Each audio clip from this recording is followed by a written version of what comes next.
Muy buenas tardes, es un placer de veras, sincero, se los digo, compartir esta experiencia con ustedes, conocer a muchos de ustedes en el transcurso de estos 2 días. Y quiero darle las gracias a Joe, a Larrea y a Ackerman por haber facilitado y organizado estos eventos. Estos eventos hacen mucho bien, muchísimo bien, en conectar nuestras 2 comunidades de cubanos, la de aquí y los de allá de la isla, y hacen mucho bien en ayudar a prosperar a la economía cubana y el bienestar del pueblo cubano, y ayudan a eliminar malos entendimientos, ayudan a fomentar un conocimiento más realista de las cosas, etc. O sea que en general este tipo de eventos es algo muy productivo. Espero que lo haya sido para ustedes. Y ojalá que se puedan dar este tipo de eventos con mucha mayor frecuencia y que se convierta en algo no extraordinario, sino en algo común, que se haga con frecuencia y que se vea con mucha regularidad. Como Roland dijo, hay algo interesante que quiero añadir en mi historia personal porque es relevante a lo que yo les quiero hablar. Yo fui empresario antes de ser emprendedor. Y yo he escuchado aquí que a veces se usan estos 2 términos intercambiables, no necesariamente son lo mismo. El empresario es alguien que es funcionario o gerente o dueño de una empresa, pero ya está en el manejo y conducción de una empresa. El emprendedor es alguien que inventa algo desde abajo hacia arriba, que crea y logra echar algo a andar. Y no, los términos no son mutuamente exclusivos, sino sencillamente significan algo distinto. En mi caso, yo fui primero empresario, después emprendedor y después volví a ser empresario. Una vez que mi negocio creció, volví a ser empresario. Hay otro, aquí en Miami, Mike Fernández, empezó de emprendedor. Fue empresario y terminó de emprendedor y sigue de emprendedor. O sea que son términos intercambiables, pero muy interesantes. Por ejemplo, entre las cosas que yo logré, la compañía que yo fundé fue en el año 1984, la fundamos de cero, con una inversión puramente de nuestros ahorros de $36,000. Y no fue sino hasta el año 1996 que nos llevamos la compañía, la cotizamos en la bolsa del Nasdaq, sin necesitar desde el 84 hasta el 96 un centavo más de capital. Cero, nada. ¿Por qué? Porque reinvertíamos las utilidades. O sea, vivíamos, mi socio y yo vivíamos modestamente. Yo hasta inclusive estuve, al hacer esa transición de empresario de Pepsi, yo trabajé con PepsiCo al principio, al negocio de Lincoln, fue una transición dura. Y estuve ya a punto de no tener suficiente dinero para pagar mi hipoteca del próximo mes. Y tenía 4 hijos que tenía que mantener y llevar al colegio.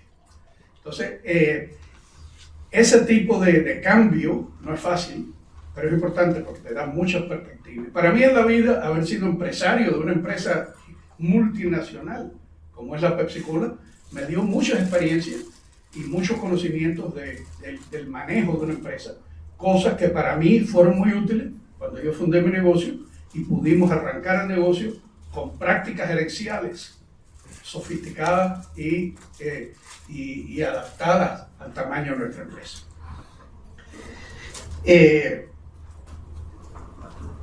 Aparte de eso, fui contador público también, que me dio una facilidad muy grande porque el contador, yo puedo leer un estado financiero y saber muchísimo de tu negocio. Nada más que leyendo los números hablan. Acuérdense siempre de eso.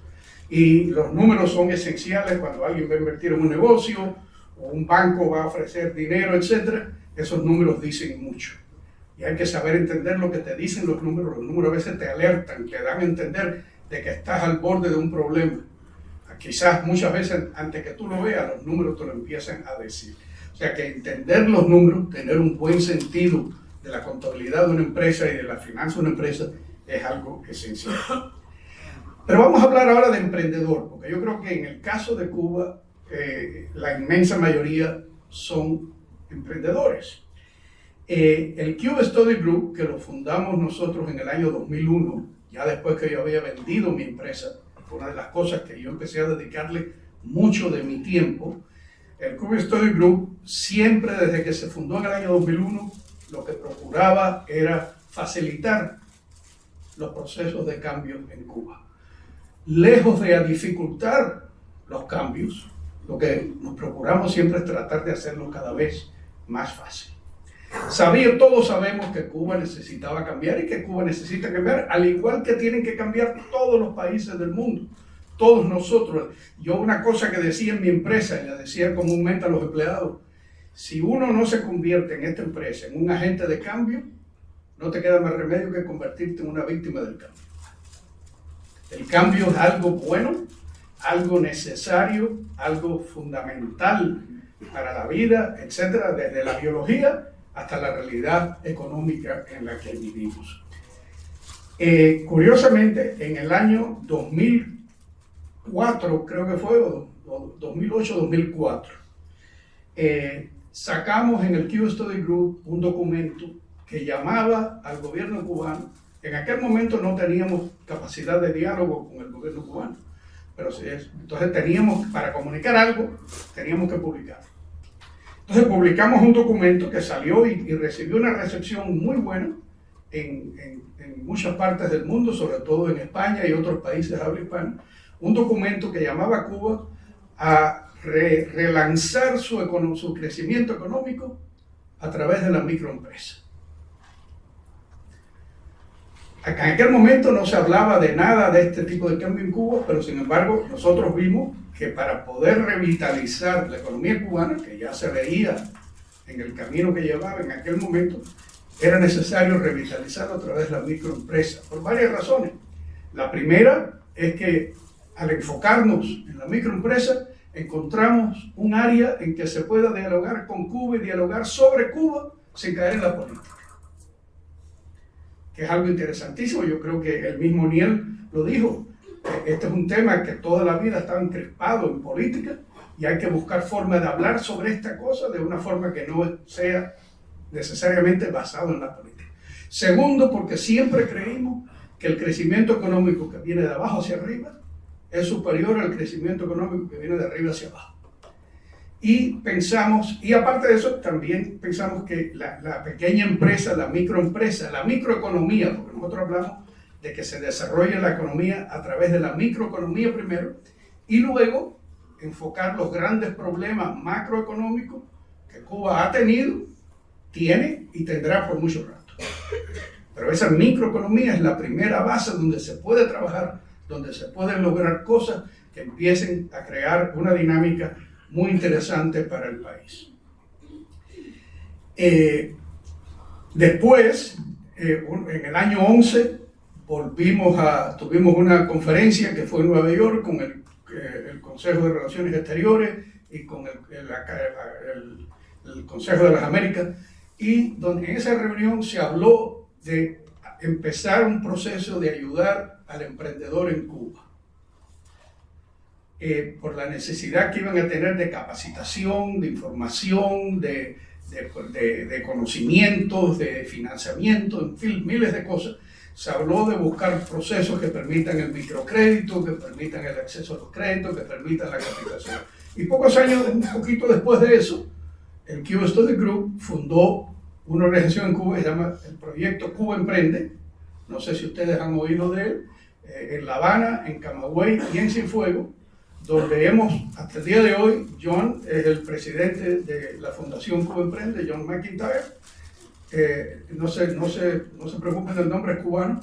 Y en realidad ese proyecto ha capacitado a más de casi 12.000 o 13.000 personas en todos estos años, cubanos que han pasado por el proyecto y han aprendido algo, poquito, pero algo sobre la emprendeduría y cómo llevar adelante un sueño y un proyecto de emprendeduría.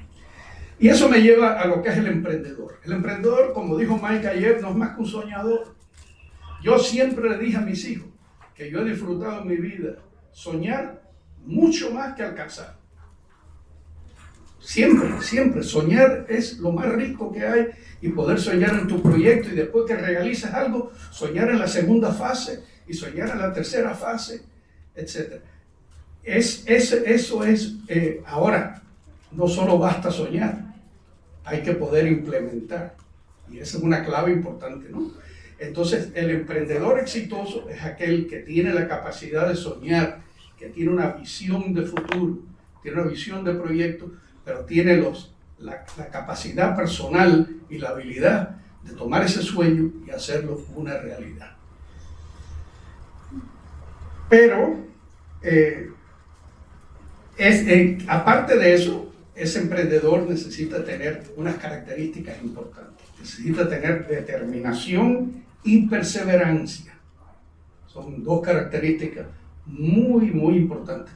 Porque no hay nadie que tenga una trayectoria de emprendeduría que no se encuentre con miles de obstáculos. En este país, señores, una empresa nueva acabadita de abrir tiene apenas un 20 a 30% de probabilidad de sobrevivir un año. En los Estados Unidos, no estamos hablando en Cuba. O sea, la tasa de defunción de los pequeños negocios en Estados Unidos es muy alta. Y eso lleva un costo enorme, porque eso lleva no solo un costo de dinero, una inversión destruida, sino en muchos casos un espíritu destruido, un espíritu dañado, un dolor y una carencia de muchas cosas en familias, etc. O sea, es muy importante entender de que la determinación y la perseverancia son clave. Empuje y trabajo. No solo trabajar, hay mucha gente que trabaja y no adelanta.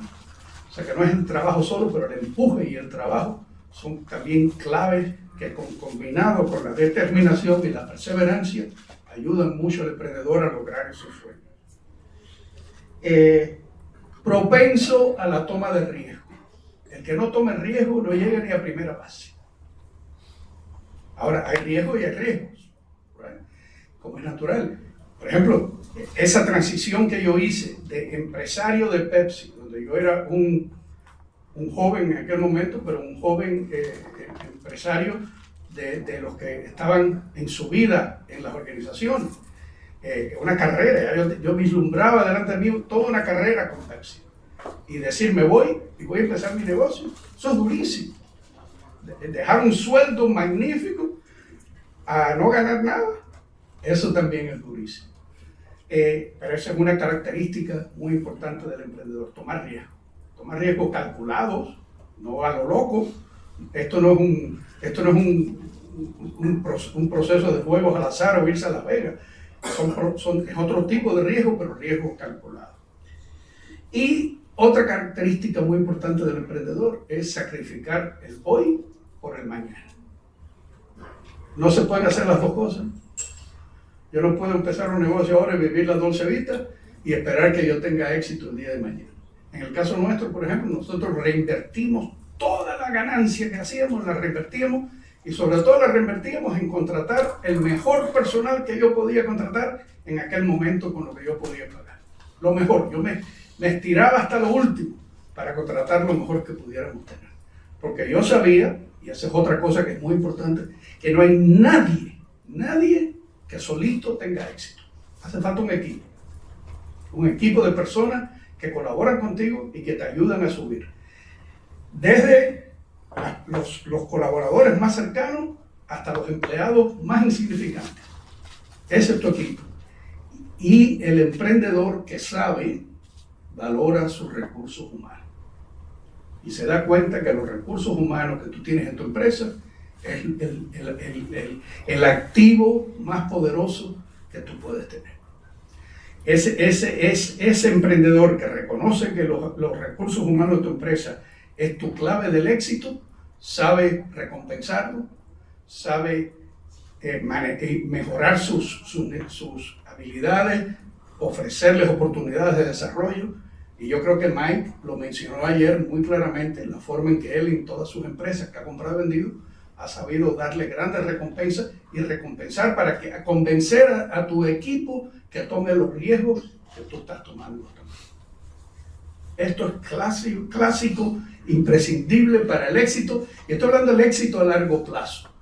Porque es muy fácil quizás medir el éxito el primer año, el segundo año, oye, estoy mejor que estaba el año pasado. Pero ¿a dónde vamos? ¿Hacia dónde va esta empresa? ¿Cuál es la visión y cómo hacerla realidad? Si ser emprendedor fuera tan fácil, porque hay tan pocos. Si ustedes agarran así en sus mentes, búsquense al azar 100 personas que ustedes conocen. ¿Qué porcentaje tienen capacidad de emprendeduría? Yo me atrevería a decir que en general, tanto aquí como allá, como en todas partes, porque yo creo que es una característica humana, no pasa del 5 al 10% de la población. Eso yo creo que nos lleva a dos conclusiones muy importantes. La primera es humildad. Si yo tuve la suerte de ser uno de esos 5, de ese 10%, eso fue por encima de mi capacidad. Nací así, lo tengo en mi ADN, o me lo ofreció Dios, la forma en que tú lo quieras ver, pero no fue tu voluntad la que lo conquistó. Eso ya te hace sentir humilde porque te das cuenta de que tuviste, no me gusta usar la palabra suerte porque yo creo que las cosas al azar ocurren por muchas razones, pero no necesariamente por la suerte, porque la suerte implica que yo tuve ese privilegio de tener suerte en ese momento. Pero vamos a usar la palabra suerte. Al ser suerte, te enseña humildad, que no fue solo lo que tú hiciste y tu trabajo y tus cosas, sino tuviste algo más, un empuje fuera de tu control. Y eso es muy importante entender. También en la emprendeduría no es para todo el mundo. Como yo era ejecutivo en la Pepsi-Cola, eso funciona muy bien. O si te gusta ser médico, o abogado, o ingeniero, esas son carreras extraordinarias también, etc. Y hay otras personas que lo que tienen es un talento de oficio extraordinario, que lo que quieren es hacer sus oficios. Ahora, la emprendeduría puede surgir no solo de los graduados de la universidad. La emprendeduría ocurre desde personas que tienen oficio hasta personas que no tienen carreras universitarias. O sea, el talento de emprendeduría existe en la persona y puede surgir en cualquier momento.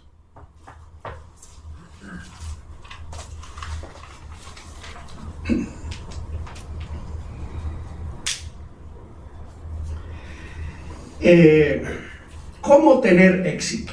Pues ya hablamos de cómo el emprendedor arranca su negocio, qué características puede tener este emprendedor. Y estos son temas fascinantes que yo creo que merecen profundizarse más. O sea, que yo espero que en otros momentos se puedan tener sesiones para ir entendiendo estas cosas de una forma más profunda.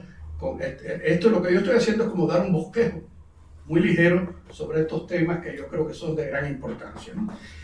Pero, ¿cómo saca el éxito el emprendedor?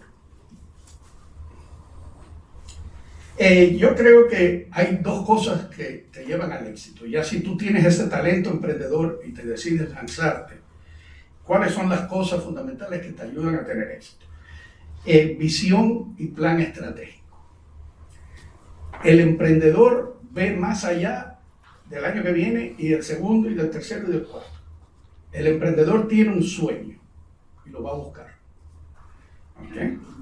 Y eso, para buscar ese sueño, requiere una planeación estratégica bien hecha. No hay que ir a la universidad para hacer una buena planeación estratégica. Lo que hay que entender la dinámica del entorno del negocio que tú quieres hacer. Pero la planeación estratégica es esencial.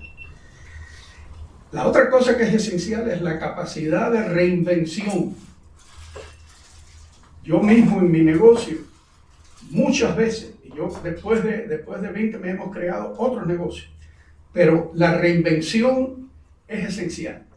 Yo te puedo garantizar que el negocio con el que nosotros arrancamos cambió varias veces hasta el negocio que nosotros vendimos. ¿Por qué? Porque había que reinventarse. En Cuba a veces ustedes tienen que reinventarse porque el gobierno te cierra ciertas puertas, ciertas ventanas. Pero también hay que reinventarse porque tu plan de negocio puede haber contenido errores, tu ejecución de ese plan puede haber tenido errores, o sencillamente encontraste una vuelta que es mucho más atractiva que la que tú llevabas. Por eso es que yo hablaba al principio de la importancia que tiene el cambio y la habilidad de cambiar, y cambiar rápido. Si cambias lento, te quedas detrás. Hay que cambiar rápido. Ahora, esa reinvención, esa habilidad de reinventarse tiene un riesgo, y ya yo lo estoy oyendo en lo que ustedes han hablado aquí y lo veo. En Cuba existe la necesidad de reinventarse rápido y buscar una solución.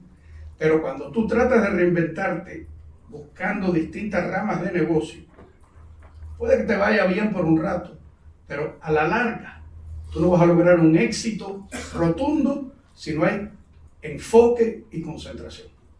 Fíjate que aquí estamos hablando de dos características que están chocando. La necesidad de reinventarse y la necesidad de enfocarse en algo en concreto que tú puedas perseguir. Nadie logra un gran negocio si no hay enfoque en lo tuyo. Ahora, dentro de ese enfoque, tú puedes buscar otras alternativas. Por ejemplo, en el caso mío, mis negocios todos han sido de ofrecerle servicios a otros negocios. Lo que le llaman aquí negocios de B a B, de business to business.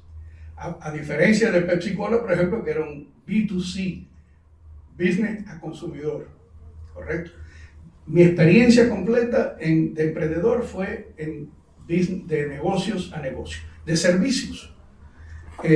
Yo vi que el gobierno, en su énfasis y en su necesidad de regular, crea una serie de dificultades, de tropiezos y de costos para las empresas navegar a través de esas regulaciones.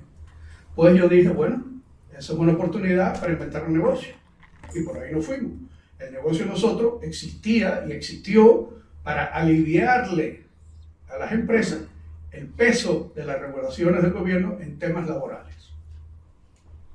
¿Okay? O sea que el gobierno también les crea a ustedes oportunidades. Las crea constantemente y mientras más injerencia tenga el gobierno, más oportunidades va creando. Así que sí, son negativas por una parte, pero abren ventanas por el otro. Y por último, bueno, me quedan dos cosas más y yo creo que es importante. Aunque ustedes en este momento no vean ni se preocupan mucho por la competencia, el momento va a llegar en que la competencia va a ser un gran reto. Entonces, desde el principio, piensen y actúen en crear ventajas competitivas. ¿Cómo van ustedes a diferenciar su producto, su servicio en un entorno competitivo y cómo van a crear ustedes ventajas que le ayuden a competir con mayor efectividad y eficacia? La competencia tarde o temprano va a venir y la competencia es dura. Es más, en este país, por ejemplo, la competencia destruye más pequeños negocios que el gobierno. En el caso de ustedes, quizás la torpeza del gobierno en temas económicos, etcétera, quizás sea un obstáculo mayor que la competencia en este momento, pero eso va a cambiar. Y prepárense desde ahora para esos cambios que van a ser importantes.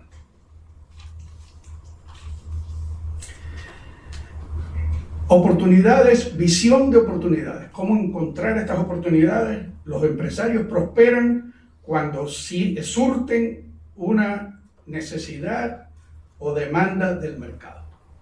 Esa es una razón para prosperar. La otra es que convencen a los consumidores de que necesitan un producto nuevo o un servicio nuevo. Nosotros le llamamos a eso ventas misioneras, porque está uno convenciéndolo de una nueva religión. Tercero, cuando resuelven una distorsión o ineficacia en los mercados. Todos los mercados terminan creando distorsiones e ineficiencias.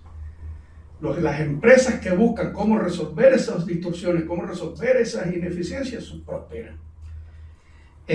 Tercero, racionalizan mercados que no están bien racionalizados. Eso se ve mucho aquí en las empresas que empiezan a hacer de pequeños negocios, como las tintorerías, las funerarias. Por muchos años eran negocios familiares. Y de pronto vinieron empresas y dijeron, espérate, si la funeraria es buena a nivel familiar, es tremendo negocio si yo consigo 100, 200, 300 funerarias, las consolido en una empresa y entonces puedo comprar las cajas y todo lo demás más barato. traigo economías de escala. Eso se llama racionalizar un mercado ineficiente. Eso ha pasado aquí con las tintorerías, ha pasado con la funeraria, ha pasado con muchísimas empresas que tradicionalmente eran de pequeñas. En mi propia compañía, cuando yo me fui público, todo ese dinero, ese capital que entró al cotizarnos en la bolsa, yo lo usé precisamente para comprar otros negocios, igual que los nuestros, pero más pequeños, y consolidarlos en una masa más eficiente y más productiva y más rentable. Y por último, clave para el éxito es crear redes. Los empresarios y los emprendedores necesitan redes horizontales para el éxito. Ustedes a la larga van a aprender, como ya está sucediendo, de que ustedes necesitan de otros servicios, de otros productos que venden otras personas dentro del ecosistema de pequeñas empresas en Cuba, y cómo cómo pueden capitalizar en eso y cómo pueden colaborar y cooperar entre esas cosas. Muy, muy importante.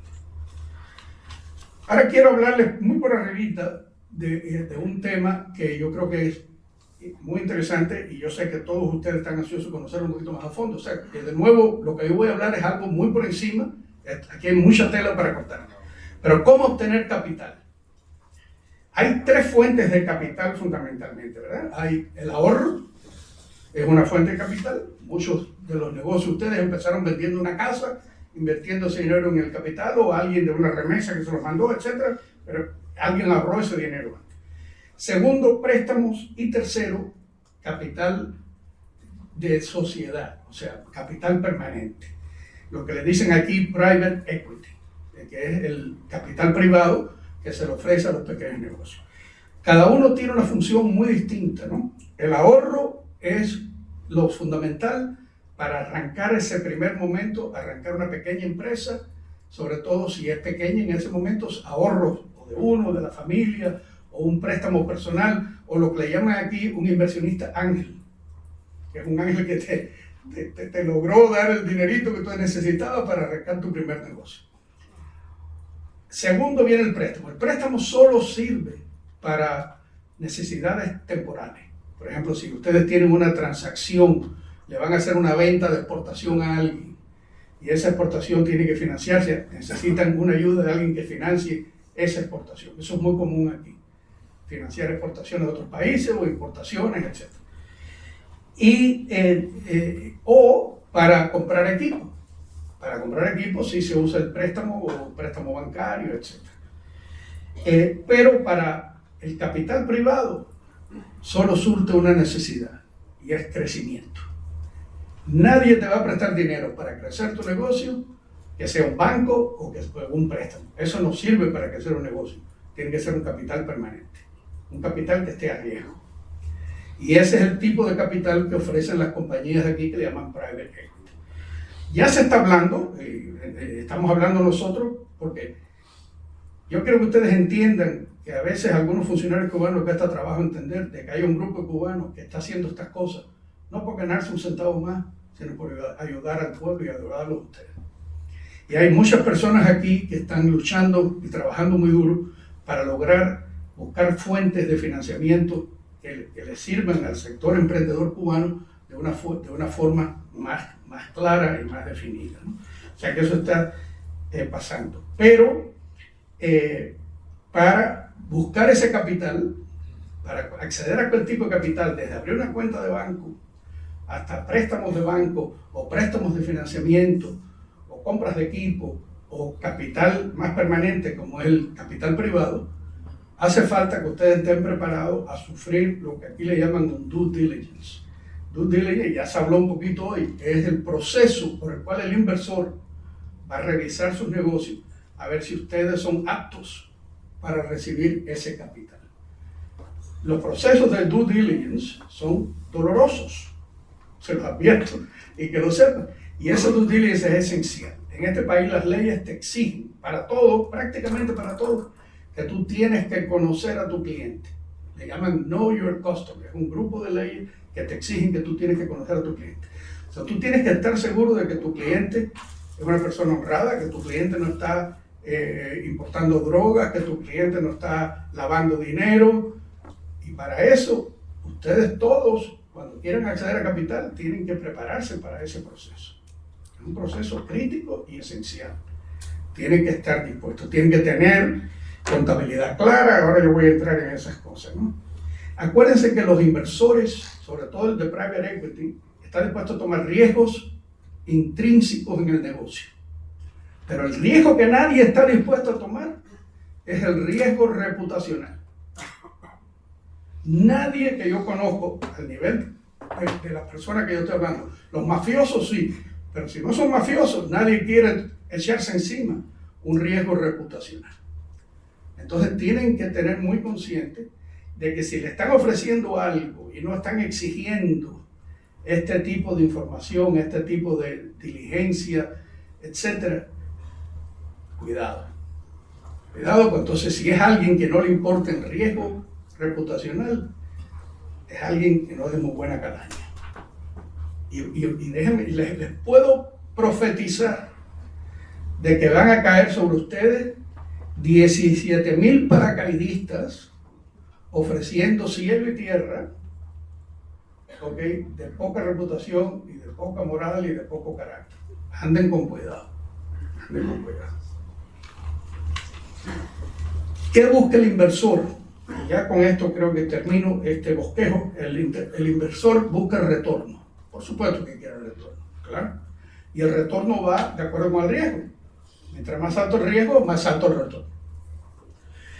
En este país, por ejemplo, las fuentes de capital privado que invierten en un negocio en este país van a querer entre 20 y 50% de retorno a largo plazo, en un periodo de 5 años o más o menos, 5, 6, 7. Es alto. Pero estos inversionistas solo invierten en crecimiento. Entonces, lo mejor que ustedes le pueden dar a sus empresas, obviamente tienen que tener utilidades, pero más que utilidades, crecimiento. Es lo que determina el valor de una empresa, es la utilidad con el crecimiento. Déjenme darle un ejemplo de las diferencias. Si aquí cuando se compra un negocio, generalmente se cotizan a base de un número de veces la utilidad del año, o la utilidad del año que viene, depende de cómo se mire. Por ejemplo, si tú tienes $1,000,000 de utilidad, aquí un negocio que tiene $1,000,000 de utilidad y un crecimiento del 15%, posiblemente se cotice en 7 veces la utilidad. O sea, si es 1,000,000, $7,000,000. Pero yo he visto casos donde la cotización puede llegar hasta 15 veces la utilidad. Todo depende del crecimiento. Por ejemplo, en el negocio mío que yo fundé en el 84, del 84 a la venta, nosotros crecimos como promedio 50% todos los años. Ya eso por sí es un reto, manejar ese crecimiento, pero se logró. O sea, y vendimos, en aquel momento vendimos por 37 veces las utilidades. Net income, no EBITDA, net income. 37. Eso no es común, pero el crecimiento te da mucho valor. Si ustedes están creando un negocio que buscan a largo plazo, crecimiento es la clave, pero no pueden olvidarse de las utilidades, pero crecimiento es la clave. Otras cosas que son muy importantes de lo que busca el inversor es carácter del emprendedor, honestidad, transparencia, sinceridad, etc. Historia, confianza, seriedad, muy importante, señores. Humildad. Humildad. El emprendedor que esté ganando un poquito de plata y se compra el carro más lujoso que hay por La Habana, se compra una cadena de oro de este tamaño y anden por la calle viviendo la Dolce Vita y enseñándole a todo el mundo la riqueza que está generando, está cometiendo un error garrafal. No solo del sentido del peligro de la envidia de alguien o llamarle la atención innecesaria a las autoridades, sino sencillamente porque ningún inversor que vea eso va a invertir un centavo en sus negocios. Si ustedes están sacando todo el dinero que está generando el gobierno y se lo están gastando en la buena vida, ningún inversor les va a dar un centavo. La disciplina es esencial en los negocios. Disciplina, mucha disciplina. No extravagancia, disciplina. Y la reinversión de las utilidades. Si ustedes lo sacan todo, no reinvierten nada, no generan crecimiento. Hay que reinvertir. Los empresarios más exitosos que he conocido han vivido humildemente hasta que llegó el día de vender la empresa y ya se sacaron un dineral y ya pueden mejorar sus vidas. Pero mientras está el negocio corriendo, vive con modestia, vive con humildad. Todo el mundo te lo va a agradecer, hasta tus propios empleados te lo van a agradecer. Aprender a ser humilde yo creo que es muy importante en la vida de los negocios. Y por último, termino con lo que yo hablé ahorita, el enfoque. Es importante tener visión, es importante perseguir las oportunidades, perseguir las coyunturas que suceden y que pueden resultar en una utilidad, en una oportunidad. Pero a la larga, el enfoque en lo que le llaman aquí your core activity, tu actividad fundamental, central, y esa disciplina de mantenerte en ese enfoque, a la larga, es lo que da valor a las empresas y da valor hacia el futuro. Ya con esto termino, pero creo que ustedes están en un momento de enormes posibilidades y les digo con toda la sinceridad, para un gran número de nosotros aquí en Miami es un honor ayudarlos, colaborar, darles nuestros consejos, transmitirles nuestros conocimientos, nuestras experiencias y todo lo que queremos, lo que anhelamos es el triunfo de cada uno de ustedes. Muchas gracias.